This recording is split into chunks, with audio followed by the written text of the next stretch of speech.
У нас сегодня ночью был такой сильный ливень с грозой, что крышу могло снести.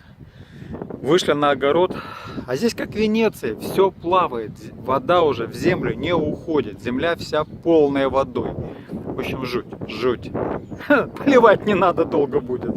Здесь у нас картошка посажена, все в воде.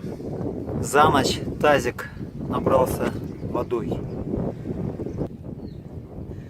Вот такие ручейки по всему огороду идут. Слушайте, грибы стали расти. Просто прелесть. И вода. Вода, вода, вода. Всюду идет вода. Можно уток запускать. Так вот вода стоит. Очень много воды. Колодец заполнен выше уровня земли. У соседей тоже воды много.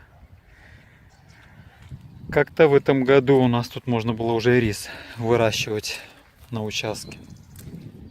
Выкопали лунку для саженца. Но, по-моему, здесь можно удочек запускать, плавать. Все, вода, вода кругом. Какой-то зверь уже прорыл от соседей траншею. Ну, температура уже все устаканилась, тепло, температура 12-14 градусов, заморозков вроде не ожидается в ближайшее время. И пора в самый раз уже откапывать лозу виноградную, молоденькую, которую я посадил осенью. Ну и тот же самый инжир.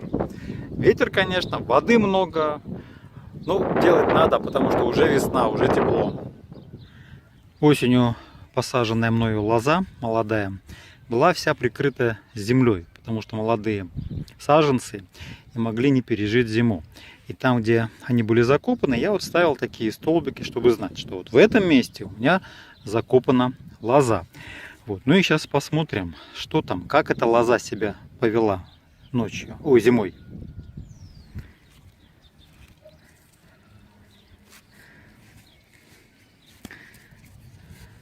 Видите, чуть-чуть копнешь лопаткой, и все.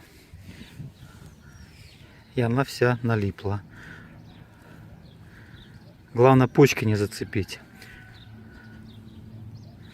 Ну, где лоза? А, вот она.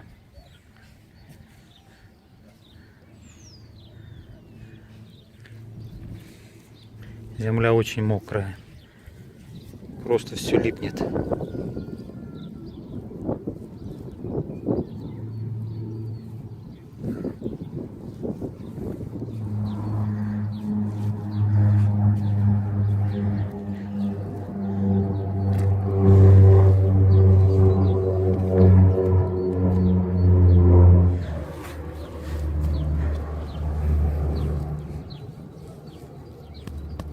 Влаги очень много.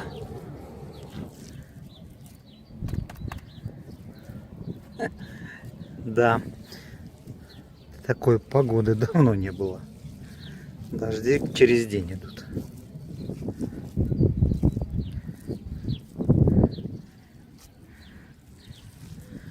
Все, оставим. Ну вот так вот саженец выглядит после зимней спячки. Ну вот как тут такой лопатой работать? Копнешь, и она уже полная. Ну вы уже поняли, этот помощник на свежей травке на весенней хочет полежать. Всегда контролирует, что тут я делаю. Да, Урсик? Хороший мальчик такой, хороший. А вот эта лоза, которую я днем раньше выкопал, и почки уже, смотрите, уже сразу проснулись. Тем более прошел ночью дождь, и грязную лозу вон душ приняли. Это буквально за одну ночь почки так пошли.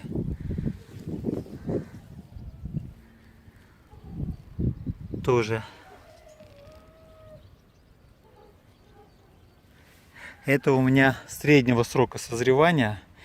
Я вчера до дождя успел сделать 2 рядочка, выкопал средний ряд И там вот самый первый, это самый ранний. Сейчас посмотрим, что там. Это вот ранний сорт созревания. Не помню, как название, надо у Аллочки посмотреть. Вот, ну, здесь нету почек. Хотя есть почки, но они еще не открылись. Тоже этот же ряд раннего сорта. Вон какая аккуратная луночка получилась.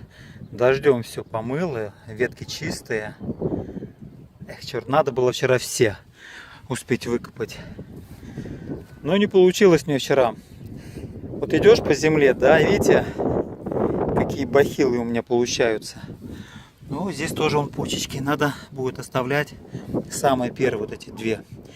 Они когда пойдут в рост уже, лишние я отрежу уже. Я оставлю две лозы, две направляющих, потому что буду делать шпалеру на две стороны. Смотрите, за одну ночь как почка пошла. А? Вчера такого не было, только выкопала, она сразу к солнцу потянулась. Молодец, хорошо, значит перезимовал виноград.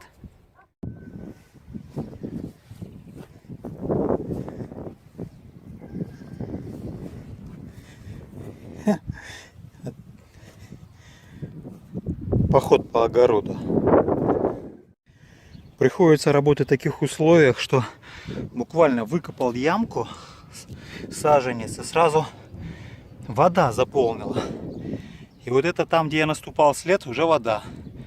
Получается, как по болоту идешь. И следы такие. Ух. Тяжело, очень много воды в почве. Но вытаскивать надо виноград, иначе он весь замокнет. Да, и это самое высокое место получается. На горке.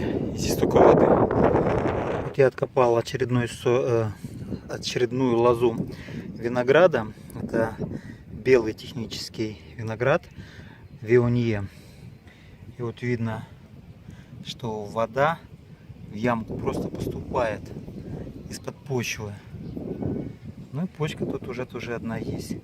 Вообще вот только-только буквально выкопал и сразу же полная воды. Ну и как всегда Арсений здесь рядом. Что-то нюхает, ему интересно. Буквально вот минута прошла и все, и лунка полной воды. И видно, как она прибывает и прибывает все. Сейчас жутко, конечно.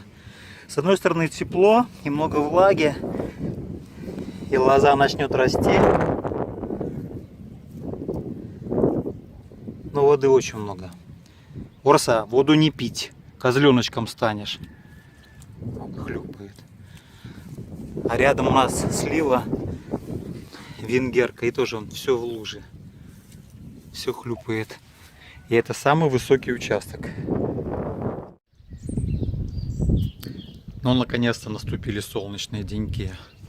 Прямо организм истосковался по солнышку. А то дожди. И воды столько было много, что, я говорю, я откапывал виноград. На 4 точках приходилось ходить, потому что на 2 ногах тебя просто как в болото затягивало. Земля очень мокрая была, и по огороду ходить было нереально.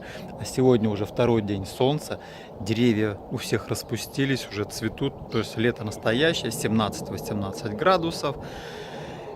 И трава просто нереально растет, ее нужно косить. И сегодня я попытаюсь газонокосилкой поработать и покосить траву. Опять же таки для мульчи все надо будет. Надо порядок чуть-чуть навести на участке.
Маленький перерыв надо устроить. Газон я уже прокосил там. Замечательная погода. Сегодня, кстати, 22 апреля. Был такой праздник, день рождения Владимира Ильича Ленина. И вот сегодня он как раз и есть, этот праздник.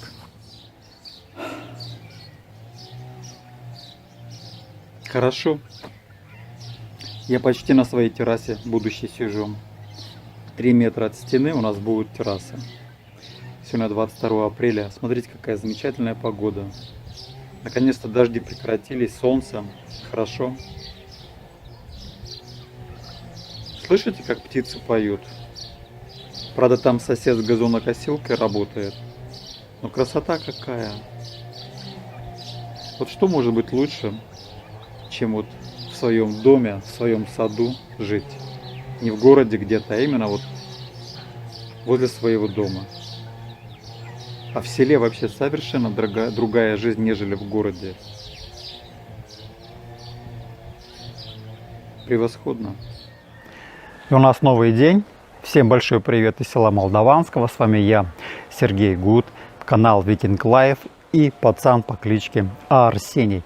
Ну, судя по тому, какая у нас погода стоит, все-таки весна уже наступила в полную силу. И вчера, когда я убирал газон, даже не газон, а косил траву, вечером началась гроза. Но, слава богу, она прошла мимо, только попугала, но гром уже был. А есть такая народная примета, что если гром или гроза была уже, да, то, значит, на земле уже можно лежать, загорать. Ну, пляжный сезон я не собираюсь открывать, прохладно еще для этого. Но это говорит о том, что весна уже пришла. А день начался очень даже здорово. У меня две новости. Одна хорошая и вторая очень хорошая. С какой начать? Ну, наверное, начнем с самой хорошей. В понедельник у меня первый рабочий день. Я еду в Краснодар. Опять это дальняя дорога, но я еду уже для того, чтобы уже оформляться и подписывать трудовой договор. Вот. Буду я работать в компании Pepsi Cola или PepsiCo Holding. Это первая новость. А вторая новость. Я узнавал насчет нового интернет-провайдера. Почему? Дело в том, что тот провайдер, местный Prime Service, который я пользуюсь услугами уже почти, ровно год. Я в марте подключил в прошлом году интернет-услугу от этого провайдера. И последних 2 месяца интернет все хуже по качеству. И плюс еще они так неожиданно, без предупреждения, просто взяли и подняли цену за услуги. Но они неожиданно подняли, а я решил неожиданно взять и поменять этого интернет-провайдера. Но, к сожалению, у нас в Молдаванском не такой большой выбор провайдеров. Но, тем не менее, я свое внимание обратил на провайдера Ростелеком. Почему? Ну, во-первых, цена, стоимость услуг выше качеством, скажем так, скорость интернета у Ростелеком, который мне предлагает 200 мегабит в секунду. Prime Service был 100 мегабит в секунду. Prime Service берет 950 рублей, а Ростелеком 700, 250 рублей в месяц. Много не мало, но это почти 3000 рублей за год, только в цене, не считая того, что обещанная скорость в 2 раза больше. Но, как говорят, обещанного 2 года ждут. Но мне сын сказал так, что в Евросоюзе уже такие варианты не проходят, когда провайдер обещает максимальную скорость, но не оговаривает, какую он может предоставить минимальную скорость. Я задал вопрос Ростелеком, какую минимальную скорость вы мне гарантируете? И тут вопрос оператора поставил в ступор. Она к этому вопросу была не готова. И заявила мне, что ни один провайдер, во всяком случае в Крымске, не может гарантировать вам минимальную скорость. Ребята, вам есть куда стремиться. Ваши услуги могут быть гораздо качественнее, если вы сможете прогарантировать минимальную скорость. Я понимаю, что она не может быть все время быть 200 или 300 мегабит в секунду, но хотя бы обещайте, что она не может быть меньше, чем в 3 раза. У меня с Prime сервисом так и получилось, что они обещали 100 мегабит в секунду скорость, делая тесты на скорость, у меня было и 12, и 15, и 17. И, скажем, это совсем другой пакет. У них был пакет до 35 мегабит в секунду пакет. И он стоил ровно в 2 раза дешевле. Почему я должен платить в 2 раза больше, получая при этом скорость в 3 раза меньше? Это меня немножко напрягло. И плюс еще, я когда закачиваю на YouTube, вам, дорогие мои зрители, видеоролики. Из-за того, что плохая скорость интернета, иногда приходилось сидеть всю ночь для того, чтобы закачался ролик на YouTube. И я смог его обработать, и вы могли его вовремя смотреть. Ведь хочется спать тоже, тем более, что с понедельника у меня работа, и мне уже ложиться нужно будет спать пораньше, дабы не проспать на основную работу. Ну, вот такие у меня две новости. Ну, а что мы? Ну, как вы видите, Арсений уже в траве лежит, отдыхает. Он просто балдеет от этой погоды, которая сейчас у нас стоит. У нас вокруг уже все деревья распустились, красота такая. Вот. А я хочу закончить все-таки скос травы. Трава невероятно высокая. А земля еще не подсохла. И плюс еще мне нужно посадить один саженец винограда, который нам подарили дети, приезжая к нам сюда. Это будет Савиньон Бланк. Правда, одна лоза. Ну, парочку мы еще докупим и посадим попозже. Ну что, ребята, поехали.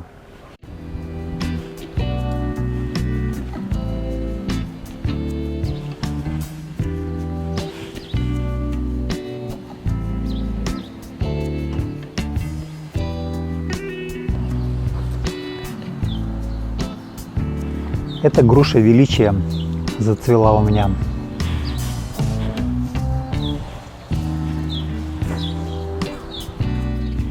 Слива мой рай, колоновидные, тоже начали цвести. Персик, белый лебедь уже цветает. Это вишня зацвела. Красиво цветет вишня. Клубника начинает цвести уже. В этом году мы точно с Аллочкой уже клубнику поедим. Наконец-то вода начала спадать. И вот самый мокрый участок был. Стал подсыхать уже. Здесь уже луж нету. Красота. Все, деревья цветут. Персики, абрикосы, груши, вишня, слива, черешня. Все цветет. Ну а нам нужно траву косить, убирать. Мы посадили возле забора, самая южная часть. У нас 5 сортов крыжовника. И белый, и зеленый, и красный, розовый.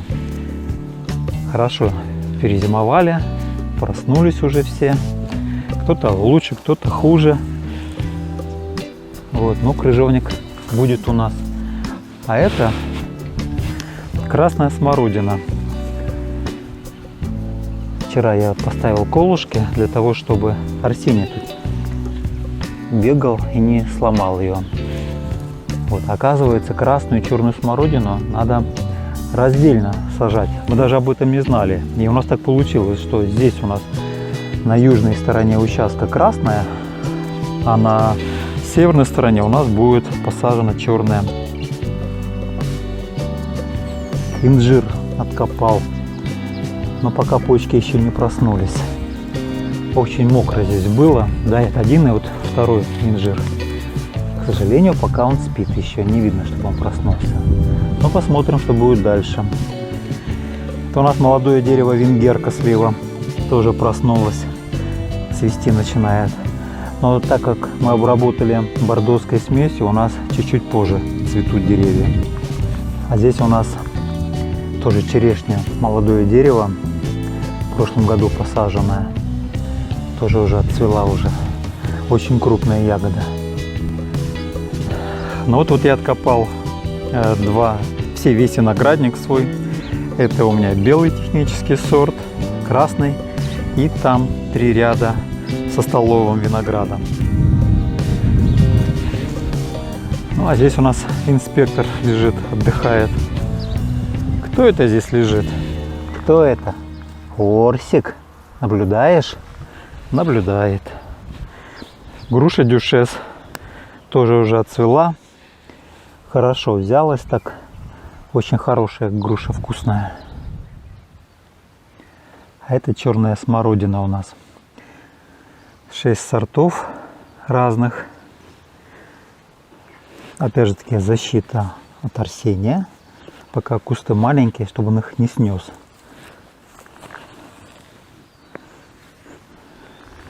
Ну а там еще я не поставил. И вот смотрите, полянка. Вчера здесь было просто море травы. теперь этой травы нету. Все пошло на мульчу. Это у нас черешня. Второе дерево черешни. Арония.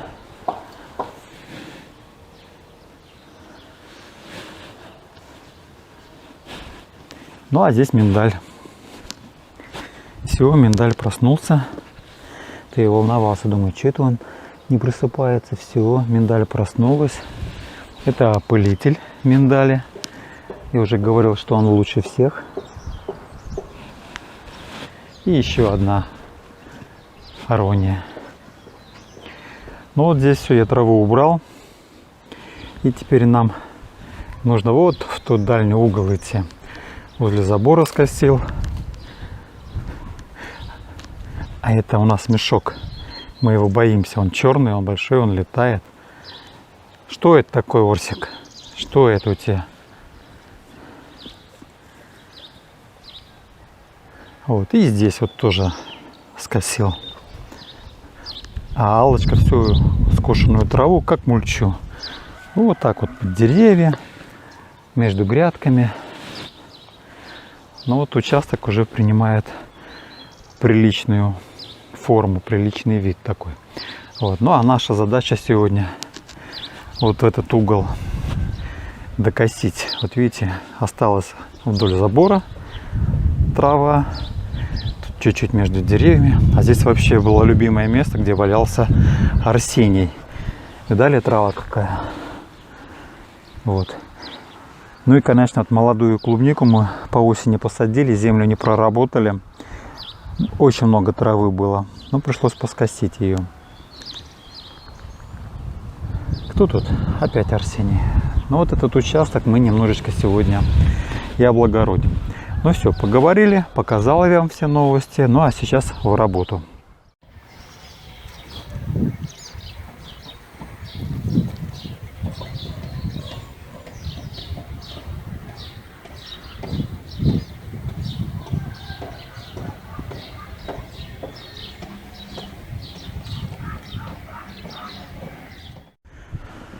Ну, трудовой день сегодня уже подошел к концу. Я все, что наметил, сделал. Привел в порядок уже участок. Теперь уже не видно травы. Газончик ровный, аккуратненько. Всю траву Аллочка на мульчу пустила, вдоль деревьев, на клубнику, на цветочки. Вот, поэтому все у нас замечательно, все красиво. Сейчас участок чуть-чуть по-другому выглядит. Я вот вышел из дома, и инспектор сразу говорит: куда это ты, папа, пошел без меня, да, Орсик? Я тоже хочу посмотреть, чем ты тут занимаешься, да? А, это Буся хорошая такая. Ну вот. Там все скосили. Вдоль забора у нас все красиво.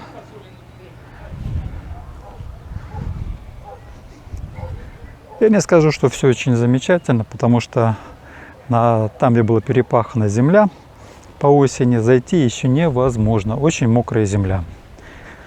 Очень там все у нас мокро. Но тем не менее, где мог достать, я там убрал, косил. Ящерки тут у нас бегали вдоль стенки, грелись. А сейчас там Арсений будет лежать. Любит он лежать возле этой южной стенки, греть свои косточки. Ну вот сюда я не дошел, не дотянулся у меня проводок за газонокосилкой электрической. И вот здесь у меня еще травка осталась.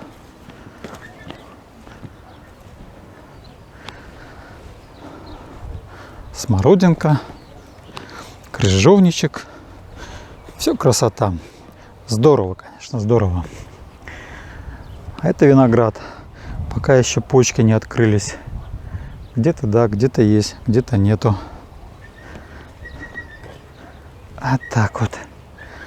И вот здесь кучка у нас такая. Здесь у нас мульча будет, остатки. Ну и вот здесь тоже теперь более-менее порядок. Вот эти кустики зеленые, это не просто так. Это оставлен клевер для того, чтобы насеялся. Лучше пускай клевер будет у нас, чем желтопузики. Эти вот, как его, одуванчики. Но опять же, курочки, когда заведем, будет что кушать. Ну и здесь тоже убрал. Так что теперь можно нормально ходить. И центральная дорожка у нас сделана. А вот здесь мы еще пока не скосили. Не скосили. А здесь полный порядок. Вот мульча пошла сюда. Вдоль клубнички. Да, Урсик? Вот так, все нормально. Порядок полный. Ну вот моя помощница, газонокосилка. Вот с помощью этой газонокосилки я всю траву и убрал. Конечно, на удивление. Трава мокрая, земля мокрая. У нас почти уже 16-е диски тут получились. Ну и, естественно, Арсений хочет проверить, что это за машина такая. Он все время лаял, когда я начинал работать. Он говорит, все лаял. Вот. Ну и, честно скажу, хорошая машина. В том плане, что безотказно работает. Я не стал снимать сегодня репортаж. Я скрутил этот кожух. Туда, конечно, налетела сухая трава. Почистил все, электродвигатель прочистил. Вот. И работает нормально. Вот. Правда, видите, как он и земля тут набивается, и мокрая трава. Вот. Но со своей задачей агрегат очень хорошо справляется. И, в общем-то, рекомендую. Я ее покупал в Леруа Мерлен, и она недорого стоила. Вот. Если кто хочет посмотреть, у меня есть видеоролик. Ладно, все, не лай уже. Что ты лаешь? Есть видеообзор этой газонокосилки модели GAE14 Oasis. Называется она. Вот такая вот машинка. Здесь у нас съемный бункер. И вот там вот такая вот мульча. И вот эту мульчу мы высыпали сюда.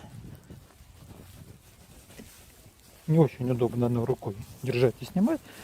И вот это все уже готовая мульча для того, чтобы засыпать ее под деревья, под кусты. Так, что ты там утащил? Палочку, корешок нашел, будет сейчас грызть его. Ну вот, так что не зря мы поработали. Вот, еще тут одна подписчица говорила, не сажайте пионы глубоко. Мы пионы глубоко не сажали, буквально чуть-чуть. Ну и для того, чтобы это от Арсения защита, чтобы он случайно не потоптал, пока кусты маленькие. Вот. А я еще положил такие натуральные камни, у нас есть. И вокруг пионов, чтобы трава не росла, и под камнем влага сохраняется. Ну и Аллочка сюда мульчи накидала. И вот второй у нас корешок, он чуть-чуть меньше. Потом он разрастется, будет такой кудрявенький.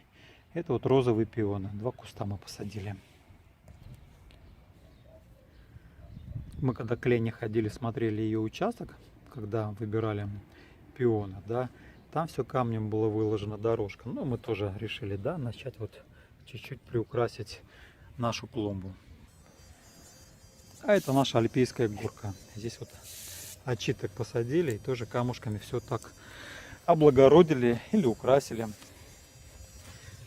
Вот такие вот камушки натуральные. Ничего они у нас будут лежать в куче. А здесь раз, два и такой дизайн. Я, правда, предлагал здесь посередине что-то еще посадить такое, но Аллочка пока воздержалась. Ну и в продолжение темы насчет камней. Вот тоже взяли. Эй, Урса, ты в кадре. Выходи, выходи, выходи. Эй! Слушайте, ну вообще никуда от него не деться. Арсений. Деловой такой. Тоже вот маленькие растения. Колышки закончились, зато камушками. Вот уже защитим их, чтобы не потоптали их. Ну вот на спирею не хватило еще камней.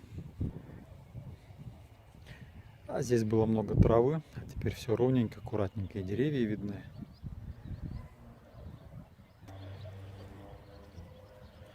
А это как посмотреть. С одной стороны это 2 кругляшка и уголок. А если с другой стороны посмотреть, получается почти цифра 100. Это Аллочка таким образом решила отметить, где что у нее посажено. Вот это какой-то у нее лук. Там у нее еще какая-то приправа. А то, говорит, посажу, не знаю, где, говорит, граница заканчивается. Вот она решила камнями вот так их отметить. Кто там травку ест? А здесь я специально еще не косил траву возле дерева. Здесь у нас розы растут, надо выкопать, оказывается, их. И виноград есть. Вот старая лоза винограда. Надо посмотреть, что это такое. Вот, а это вроде как вьющаяся роза. Витамины кушает. Что ты там увидел? Да, витамины? Только розу не скушай.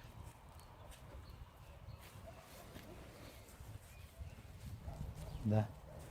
Куда идем мы с пятачком? Пятачок. У тебя нос грязный. Нос грязный. Покажи нос. Он этим носом бутылки закапывает. Если походить по участку, можно увидеть вот такие вещи. Это вот бутылка, с которой Арсений игрался, а потом он ее раз и закопал. И копает он ее носом. Поэтому у него нос и грязный. Да, Орс? Нос грязный. Пойдем еще посмотрим, где ты бутылки закопал. Показывай, где бутылки. Ну, это не закопано. Это просто лежит бутылка. Это у нас медвежий угол стал зарастать. О, еще одна бутылка лежит. Это все Арсений прячет.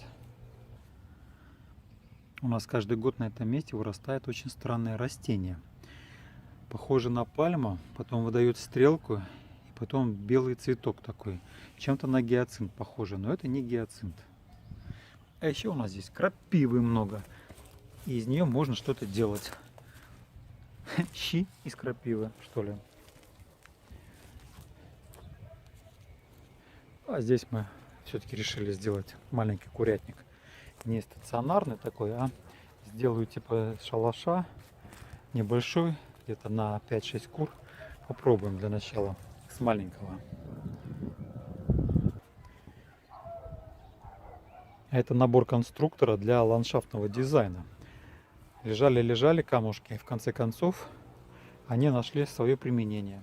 Теперь они будут применяться в оформлении клумбы. О, какой хороший камушек есть. И еще. Да, и Орса здесь тоже с нами. А вот здесь у нас водомер. И здесь такая сильная вода была. Если вы посмотрите, извините, громко. Сейчас мы посмотрим. Видите, это все вода. Как вот показания счетчика снимать, когда там кругом вода. Да. Водомер, вот он. Где-то сантиметров 30. И это осталось. А вообще он был почти наполовину затоплен. Вода уходит, но медленно, конечно. Ну и день подходит к концу уже, и небольшие его итоги. Я за сегодняшний день, наверное, раза 3 созванивался с отделом кадров, в компании, где я буду работать. Вот тоже интересно, компания, где я буду работать, находится офис в Краснодаре. На медкомиссию меня отправляли с офиса, который находится в Воронеже, а все документы, которые нужно пересылать для оформления, офис находится в Сочи. Вот такие вот филиалы разбросаны по всему Краснодарскому краю и Воронежской области. Вот. Но ничего, отправил все скрины своих документов, которые там необходимы. А в понедельник в 9 утра я уже приступаю к работе. Вот. Но если кому-то интересно, то значит, компания, где я буду работать, она распространяет на территории Краснодарского края такие продукты, как пепси-кола, сок любимый, чипсы Лейс, Миринда, вот, ну и еще там энергетический какой-то напиток есть, разбавители, коктейли, всякий мой сад, сок. Вот, ну, довольно известные такие бренды. Ну да ладно. Вот. А еще со мной созвонились уже с Ростелекома компания.